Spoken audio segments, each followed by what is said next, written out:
Negotiating a job offer is not easy, and a lot of people avoid this altogether out of fear of having an offer rescinded or even just to avoid confrontation. But by not even making an ask here, you could be leaving a lot of money on the table. And because people tend to switch jobs only once every few years, most people aren't skilled salary negotiators and just don't know how to go about this in a way that's respectful, well received by the employer, and also gets them a compensation package that they're excited to accept. So to make sure that you are prepared to be successful in this process, in this video we'll talk through 4 of the biggest mistakes to avoid when negotiating a job offer in the real estate industry specifically, and what you should be doing instead to maximize your chances of getting what you want.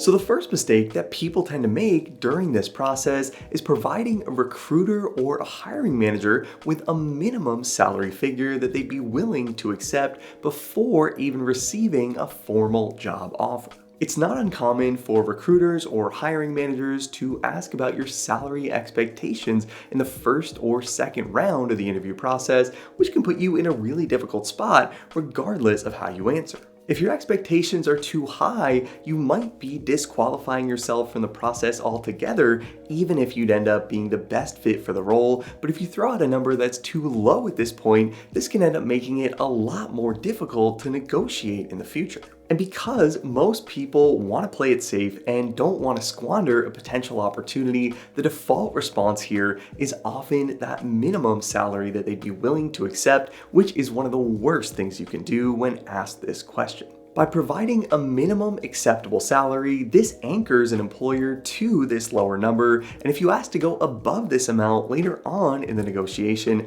this will inevitably come back to bite you when you're trying to make that happen. So instead of providing a minimum value here, the best strategy that you can use when asked about your salary expectations is to actually turn this question around back onto the employer, and to avoid sounding like you're just skirting this question, you can respond by saying something along the lines of, "At this point, I haven't had a chance to think about a target salary, and I want to make sure this is the right fit before getting to that point, but just so I have an idea of where an offer might shake out, do you have an approximate pay range that you're able to share for the position?" This makes it clear to an employer that you're prioritizing fit first and foremost, while also giving you a better understanding of what that upper end of the salary range might look like, which you can then use to either negotiate an offer in the future or decide if it's even worth continuing with the interview process overall. Now, mistake number 2 here often happens after an initial offer has been made, and this is failing to provide a clear reason for negotiating and a justification behind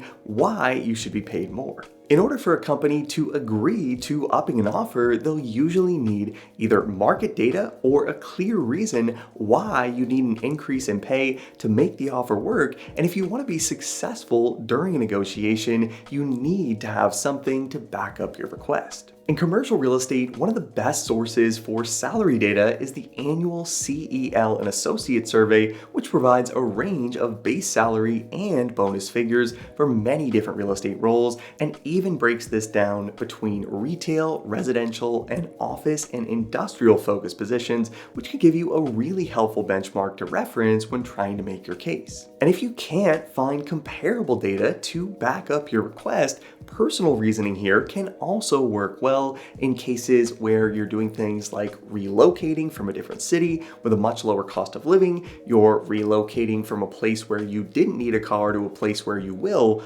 or if you're just making a similar amount of money in your current job that you're also pretty happy in and you need to see an increase to make the switch worthwhile. The key here is to justify your request as much as possible, and if you can make it clear that the company's initial offer either doesn't reflect your current market value or just doesn't make sense for you given the changes that you'd be making, these are all things that can work in your favor during the negotiation process. Now, the third mistake here that a lot of people make is giving up on the negotiation process altogether if an employer won't budge on salary specifically. Especially in commercial real estate, there are so many different levers that you can pull to get to an all-in compensation number that works for you. And while base salary is an important piece of the equation and can make your pay levels more predictable overall, there are other ways to get to a figure that both you and your future employer can ultimately agree on. In commercial real estate, as you progress to higher levels within this industry, more and more of your pay is going to be based on performance.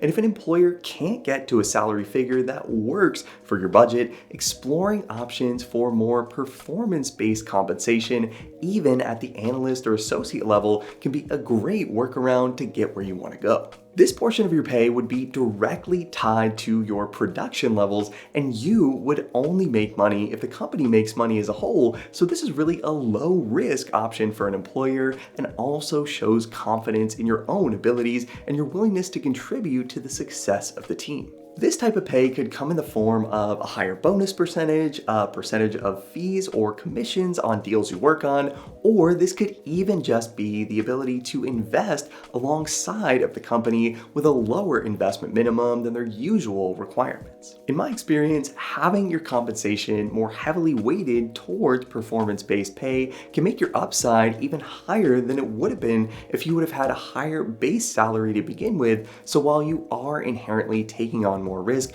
within a structure like this is going to motivate you to work harder on a day-to-day basis and ultimately make your work a lot more meaningful at the end of the day. Now, the last mistake that people often make during the negotiation process is negotiating an offer that they don't plan to accept just to take this to a competitor or even their current employer. If you're negotiating an offer and the company you're negotiating with gives you everything you want and you still say no, this is very likely going to permanently burn bridges, not only with the company itself, but also with the people that you interviewed with. And even if you don't have a desire to work for this specific company in the future, people talk a lot in this industry, and this can end up affecting your reputation even at other firms. And if you end up bringing back a better job offer to your current company, this breaks a lot of trust with your manager since they now know that you've been looking for other jobs. And even if they do end up matching this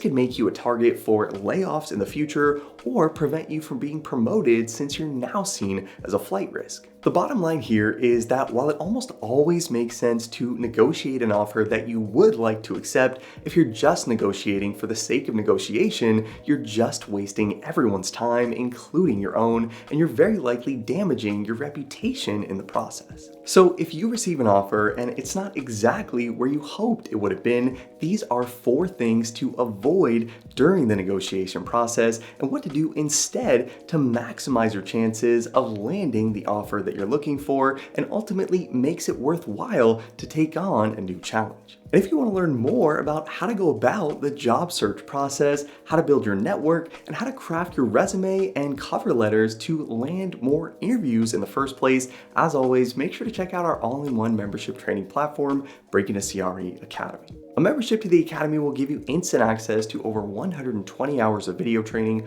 on real estate financial modeling and analysis. You'll get access to hundreds of practice Excel interview exam questions, sample acquisition case studies, and you'll also get access to the Breaking a CRE Analyst Certification exam, which covers topics like real estate pro forma and development modeling, commercial real estate lease modeling, equity waterfall modeling, and many other real estate financial analysis concepts that will help you prove to employers that you have what it takes to tackle the responsibilities of an analyst or associate at a top real estate firm. And if you like this video and want to see more content on the channel on the offer negotiation process, make sure to hit the like button and let